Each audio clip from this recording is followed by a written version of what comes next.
सबको मेरा प्रणाम है, नमस्कार है प्यारे बच्चों। मैं एसके झा आपका अपने चैनल पे स्वागत करता हूं।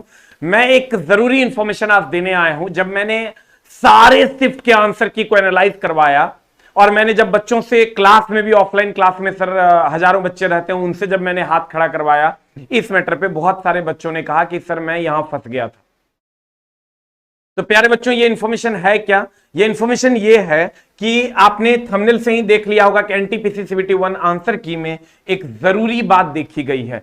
क्या जरूरी बात देखी गई है सर? आप जब आंसर देखोगे, आपके पास अगर आंसर की आया होगा, आपने अगर उतना ध्यान से नहीं देखा होगा तो अब देखना, हो सकता है आपका या आपके दोस्त के आंसर में कहीं पर भी एक नोट लिखा हुआ हो। क्वेश्चंस के नीचे जो सॉल्यूशन बना हुआ है उसके नीचे एक नोट लिखा हुआ है। अब वो नोट क्या है तो यहां तो आपको अच्छे से नहीं दिख रहा होगा, इसीलिए मैंने इसी को बड़ा करके यहां लिख दिया। मामला क्या है देखिए, for this question discrepancy, discrepancy का मतलब होता है सर विसंगति, विवाद, विसंगति, विवाद। Discrepancy is found in questions and answers. Question और आंसर में डिस्क्रिपेंसी फाउंड की गई है।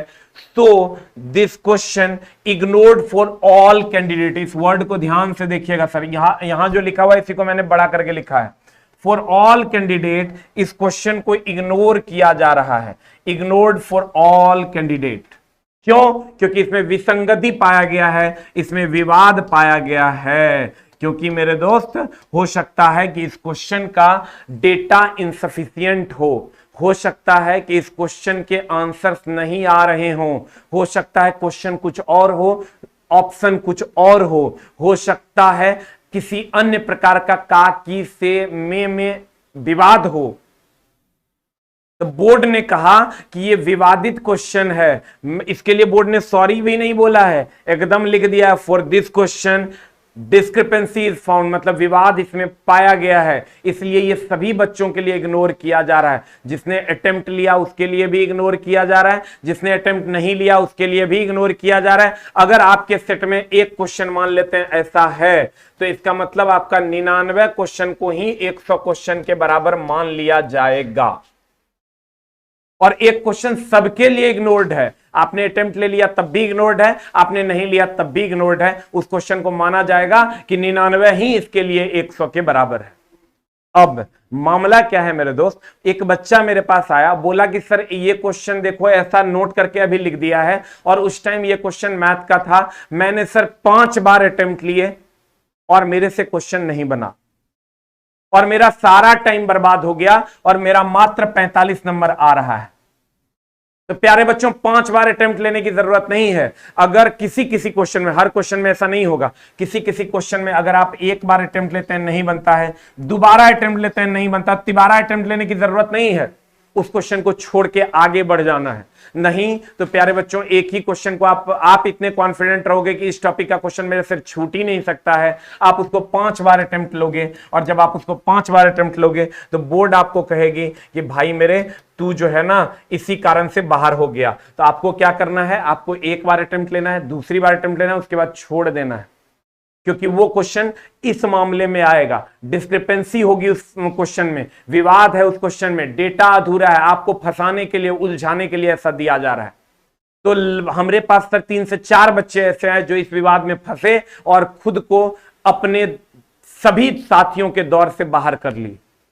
तो प्यारे बच्चों, आपको क्या करना है, अगर आपके क्वेश्चंस के आंसर सही तरीके से नहीं आ रहे, एक आध क्वेश्चन में ही ऐसा होगा, तो आप उसको छोड़ के आगे बढ़िए। समय मिलेगा तो अटेम्प्ट लीजिएगा, नहीं तो लेने की जरूरत नहीं है। नहीं तो आपका समय बर्बाद हो जाएगा, आप उलझ जाओगे। और कहते हैं ना सर, अगर अगर अगर अगर रिजल्ट लेना है तो उलझन कम, रिवीजन ज्यादा होना चाहिए।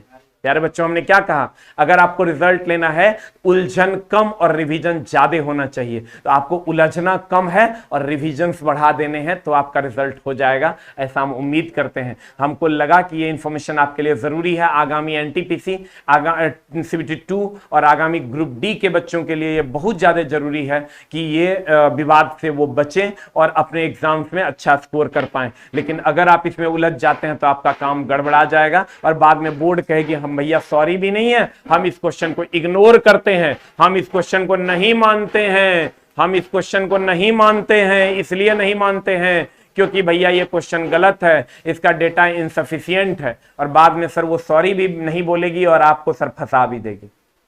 उम्मीद करते हैं ये जानकारी आपको अच्छी लगी होगी। अगर क्वेश्चन का आंसर एक बार में नहीं आए, दोबारा अटेम्प्ट करो, दोबारा अटेम्प्ट में नहीं आए उस क्वेश्चन को छोड़ देना है। तो सर हम कोशिश करते हैं कि हमेशा आपसे सिर्फ वही जानकारी, जबरदस्ती का सर कोई वीडियो हम नहीं बनाते हैं, और कोशिश करते हैं कि ऐसा नहीं कि पता चला एक के बाद 5 बार समझा रहे हैं। बच्चों को सारी चीजें समझ में आती है। हम कोशिश करते हैं कि जो इंपॉर्टेंट जानकारी है वो आप तक पहुंचे, और आगे के एग्जाम्स में ऐसा मिस्टेक आप ना करें। हम हमेशा सर आपके बड़े भाई होने के नाते आपको डराते नहीं हैं, आपको जगाते हैं। क्या करना है?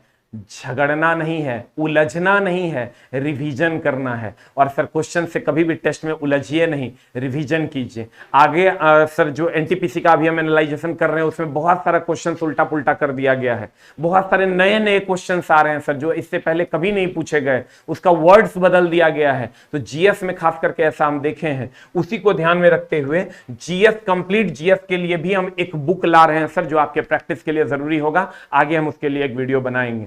तो हम चाहेंगे कि आप लोग इस को फॉलो करें, उलझे नहीं, रिवीजन करें, और आप अपने बड़े भाई को ऐसे ही प्यार देते रहें, ऐसा हम उम्मीद करते हैं। Thank you very much. नमस्कार। Thank you very much.